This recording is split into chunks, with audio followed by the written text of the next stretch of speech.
In 1935, Germany unveiled a rifle so refined it corrected many of the mistakes of World War I. Yet mounting a scope on the new Kar98k created an invisible weakness that could cost a sniper everything. Two rival optic systems promised dominance, but each brought its own peril. Why did the Wehrmacht choose between speed and precision on the battlefield?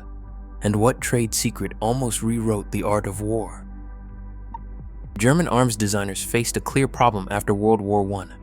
The WWII, their standard rifle, measured nearly 50 inches from muzzle to butt. In the muddy trenches of 1918, that length made the rifle slow to maneuver and awkward for soldiers climbing in and out of vehicles or fighting in close quarters. When the Reichswehr began rearming in the 1930s, Mauser engineers set out to refine their legacy. They trimmed the barrel, shortened the stock, and rebalanced the weapon, all without sacrificing the strength of the Mauser bolt action. The result, officially adopted by decree on June 21, 1935, was the Kar98k, a rifle measuring 43.1 inches. This new Kurz model fit the realities of mechanized warfare, where soldiers needed to move quickly between trucks, tanks, and foxholes. Every detail reflected decades of German engineering discipline, from the smooth cycling of the bolt to the deep bluing on early walnut stocks. Production ramped up across at least 8 factories, each held to strict standards. The Kar98k soon became the backbone of the Wehrmacht, carried by millions from the forests of France to the steppes of Russia. But as warfare evolved, so did the demands on the rifle. The next challenge would push Mauser craftsmanship even further: how to turn a battle-proven workhorse into a true precision instrument. Two very different philosophies shaped the Kar98k's journey into precision shooting. German optical engineers, working with companies like Zeiss and Kalis, produced the ZF-39, a 4-power telescopic sight mounted directly to the rifle's receiver. This setup gave trained snipers the clarity and magnification to spot and engage targets at long distances. The ZF-39's traditional eye relief and solid mounting made it a favorite with elite marksmen, who relied on its simple reticle and robust adjustments for precise shots.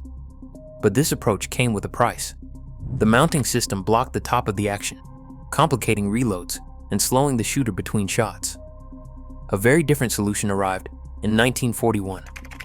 The ZF-4FU-1, a compact 1.5 power scope, sat high over the rear sight, offering long eye relief and leaving the magazine accessible for rapid stripper clip loading. German planners hoped this would turn ordinary infantrymen into effective sharpshooters, equipping squads with a basic optical edge. In theory, the ZF-41 allowed quick target acquisition and faster follow-up shots. In practice, its low magnification, narrow field of view, and dim image in poor light left snipers frustrated. Many described the ZF-41 as little better than the naked eye, useful for fleeting targets at 200 meters, but lacking the precision and confidence of a true sniper optic. These two scopes reveal a split in German doctrine. One path aimed for specialist excellence, the other for widespread utility. The result was a rifle that could be either a surgeon's tool or a squad's quick fix, but rarely both at once. Mounting a telescopic sight on the Kar98k transformed the rifle into a precision instrument, but it came with a steep cost in combat speed. The ZF-59 scope, prized by snipers for its clarity, blocked the top of the action and made quick reloading impossible. Once the 5-round magazine ran dry, the shooter could no longer snap in a fresh stripper clip in under 5 seconds. Instead, each round had to be loaded by hand, one at a time, stretching the process to 15, sometimes 20 seconds under fire. On the front lines, those extra seconds could mean the difference between survival and disaster. German snipers learned to count their shots religiously, topping off the magazine after every engagement, rather than risk being caught empty. Some relied on spotters to watch for threats while they reloaded, forming tight sniper spotter teams that became a hallmark of German doctrine. This reload penalty forced every shot to matter. Misses were not just wasted ammunition. They could leave a sniper exposed, fumbling for loose cartridges while the enemy closed in. As the war dragged on and firefights grew more chaotic, the need for first shot accuracy became absolute. The Kar98k's bolt action was smooth and reliable, but with the scope in place, its greatest strength, fast reloading, was sacrificed for the promise of a single, deadly hit. Long-range precision began with the Kar98k's ammunition. German marksmen depended on the SS Patrone a 196-grain, heavy-pointed bullet, loaded to 2,700 feet per second. This round was not just standard issue. Armorers hand-selected batches for snipers, checking for perfect weight and uniform shape. The result was a cartridge that kept its speed and resisted wind drift, even as distances stretched past 800 meters. With iron sights, experienced riflemen could reliably hit targets out to 500 meters. With a quality telescopic sight, the effective range doubled. Modern testing of wartime Kar98ks with original optics shows most can group shots inside 1.5 to 2 minutes of angle, translating to head-size accuracy at 300 meters and man-sized hits well beyond that. Exceptional rifles and shooters sometimes push below 1 MOA, a level of precision rare for the era. This combination of Mauser engineering, carefully matched optics, and specialized ammunition formed a complete system. Each shot had to count. With the right ammunition, a skilled sniper could deliver lethal accuracy at ranges where return fire was little more than guesswork. Of the millions of Kar98k rifles produced during World War II, only a tiny fraction ever left the factory fitted with a telescopic sight.